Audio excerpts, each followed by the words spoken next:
Bismillahirrahmanirrahim. Hari Sabat atau hari Sabtu saat ini adalah hari besar di mana para pengikut ajaran Nabi Musa alaihissalam atau pada masa Nabi Shallallahu Alaihi Wasallam yang dikenal sebagai kaum Yahudi, mereka dilarang melakukan aktivitas apapun kecuali untuk beribadah, berzikir atau mempelajari kitab Taurat. Suatu ketika, seorang lelaki Yahudi yang tinggal di Syam mengisi hari Sabatnya untuk mempelajari kitab Taurat. Ia menemukan dalam Taurat tersebut ayat-ayat yang menyebutkan tentang sifat dan keadaan Nabi Muhammad SAW. Nabi yang diramalkan akan turun sebagai penutup para nabi-nabi, sebanyak 4 lembar halaman. Kemudian ia segera memotong 4 halaman Taurat tersebut dan membakarnya. Saat itu memang Nabi Shallallahu Alaihi Wasallam telah diutus dan telah tinggal di Madinah. Sementara itu beberapa orang pemuka dan pendeta Yahudi melakukan indoktrinasi kepada jamaahnya bahwa Nabi Muhammad Shallallahu Alaihi Wasallam adalah seorang pendusta.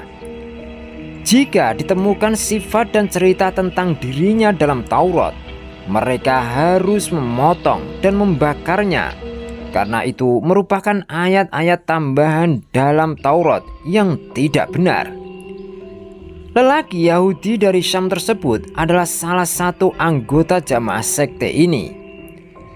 Pada hari Sabtu berikutnya, ia juga mengisi harinya dengan melakukan kajian terhadap Taurat.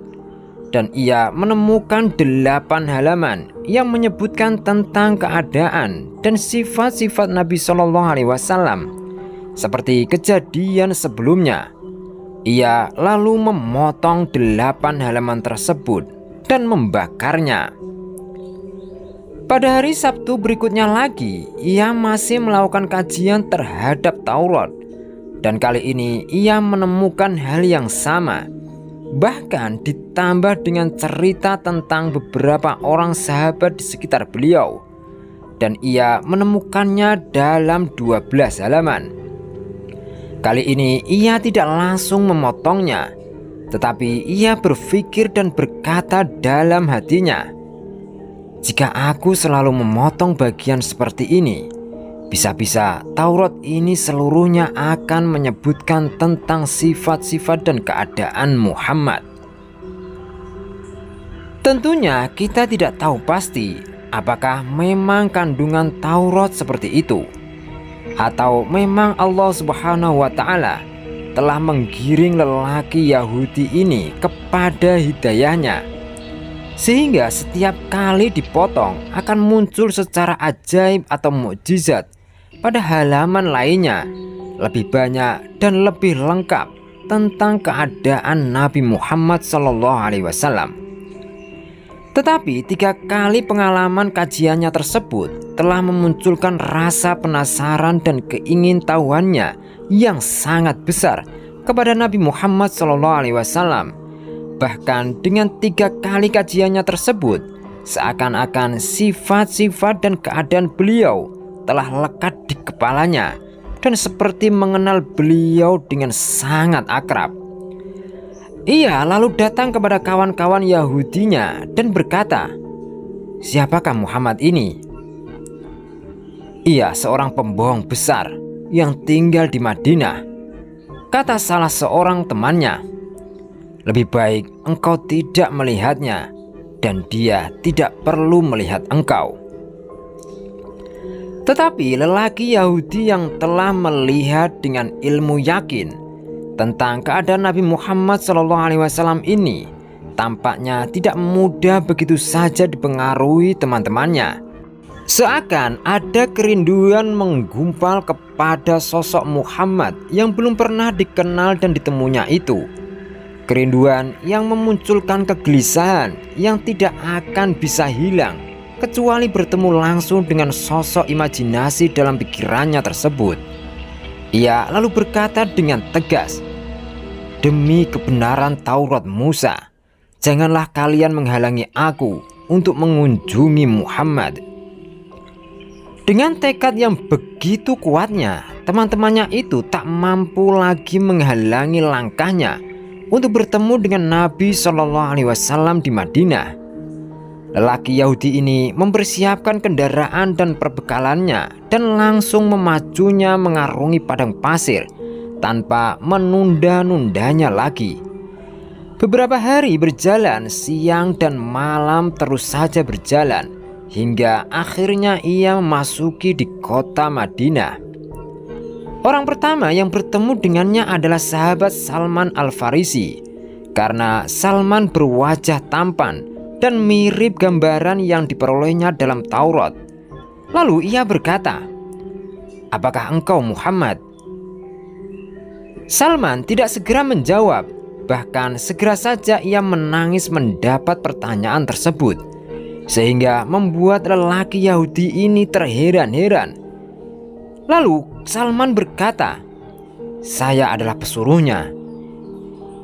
Memang hari itu telah 3 hari Nabi Muhammad SAW wafat, dan jenazah beliau baru dimakamkan kemarin malamnya, sehingga pertanyaan seperti itu mengingatkannya kepada beliau dan membuat Salman menangis. Kemudian lelaki Yahudi itu berkata, "Di manakah Muhammad?" Salman berpikir cepat, lalu ia berkata jujur bahwa Nabi Muhammad SAW telah wafat. Mungkin lelaki ini akan pulang, tetapi kalau ia berkata masih hidup, maka ia berbohong. Salman pun berkata, "Marilah aku antar engkau kepada sahabat-sahabat beliau." Salman akhirnya membawa lelaki Yahudi tersebut ke masjid. Di sana para sahabat tengah berkumpul dalam keadaan sedih. Ketika tiba di pintu masjid, lelaki Yahudi ini berseru agak keras, "Assalamualaikum ya Muhammad." Ia mengira Nabi Muhammad SAW ada di antara kumpulan para sahabat tersebut. Tetapi sekali lagi ia melihat reaksi yang mengherankan. Beberapa orang pecah tangisnya, beberapa lainnya makin sesegukan, dan kesedihan makin meliputi wajah-wajah mereka. Salah seorang sahabat berkata, "Wahai orang asing, siapakah engkau ini? Sungguh engkau telah memperbarui luka hati kami. Apakah kamu belum tahu bahwa beliau telah wafat 3 hari yang lalu?" Seketika lelaki Yahudi tersebut berteriak penuh kesedihan, "Betapa sedih hariku, betapa sia-sia perjalananku. Aduhai, andai saja ibuku tidak pernah melahirkan aku. Andai saja aku tidak pernah membaca Taurat dan mengkajinya. Andai saja dalam membaca dan mengkaji Taurat, aku tidak pernah menemukan ayat-ayat yang menyebutkan sifat-sifat dan keadaannya.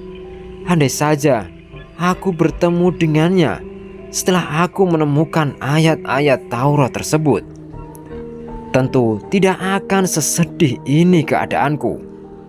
Lelaki Yahudi tersebut menangis terseduh, tenggelam dalam kesedihannya sendiri, seakan teringat sesuatu.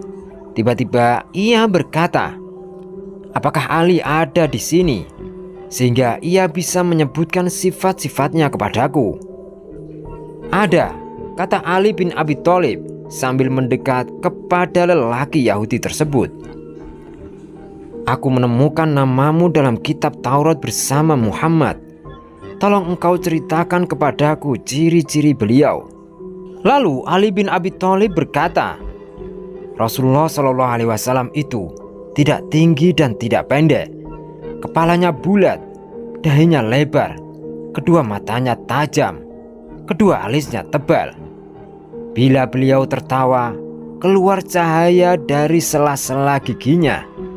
Dadanya berbulu, telapak tangannya berisi, telapak kakinya cekung, lebar langkahnya, dan di antara 2 belikat beliau ada tanda khotamun nubuwah." "Engkau benar wahai Ali," kata lelaki Yahudi tersebut. "Seperti itulah ciri-ciri Nabi Muhammad yang disebutkan dalam kitab Taurat. Apakah masih ada sisa baju beliau sehingga aku bisa menciumnya?" Masih, kata Ali. Kemudian ia meminta tolong kepada Salman untuk mengambil jubah Rasulullah SAW yang disimpan Fatimah Az-Zahra, istrinya dan putri kesayangannya Nabi Muhammad SAW. Salman segera bangkit menuju tempat kediaman Fatimah. Di depan pintu rumahnya, ia mendengar tangisan Hasan dan Husain, cucu kecintaan Rasulullah SAW. Sambil mengetuk pintu, Salman berkata, "Wahai tempat kebanggaan para nabi, wahai tempat hiasan para wali, siapakah yang mengetuk pintu orang yatim?" Fatimah menyaut dari dalam, "Saya Salman," kata Salman. Kemudian ia menyebutkan maksud kedatangannya sesuai yang dipesankan oleh Ali bin Abi Thalib. "Siapakah yang akan memakai jubah ayahku?" kata Fatimah sambil menangis. Salman lalu menceritakan peristiwa berkaitan dengan lelaki Yahudi tersebut. Lalu Fatimah mengeluarkan jubah Rasulullah SAW yang terdapat 7 tambalan dengan tali serat kurma dan menyerahkannya kepada Salman, yang langsung membawanya ke masjid. Setelah menerima jubah tersebut dari Salman, Ali menciuminya diiringi haru dan tangis hingga sembab matanya. Jubah Rasulullah SAW tersebut beredar dari satu sahabat ke sahabat lainnya yang hadir.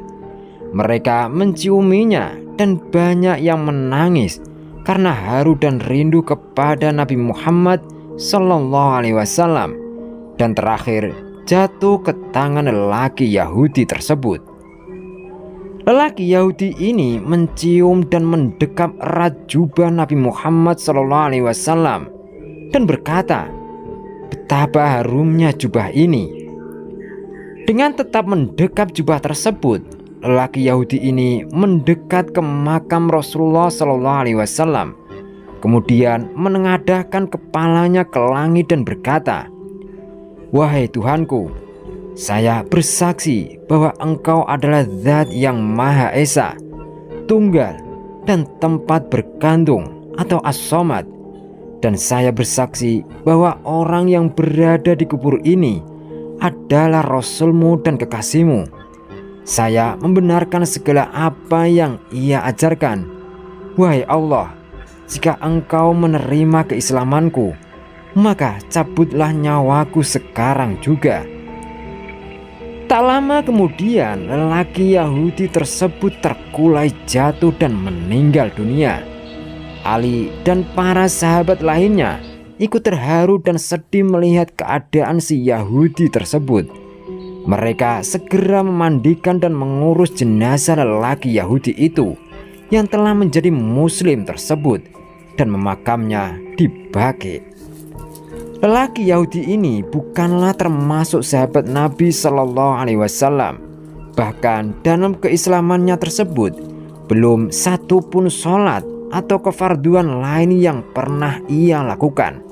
Tetapi kecintaan dan kerinduannya kepada Nabi SAW membuatnya pantas kalau ia dimakamkan di Baqi' disandingkan dengan para sahabat beliau lainnya.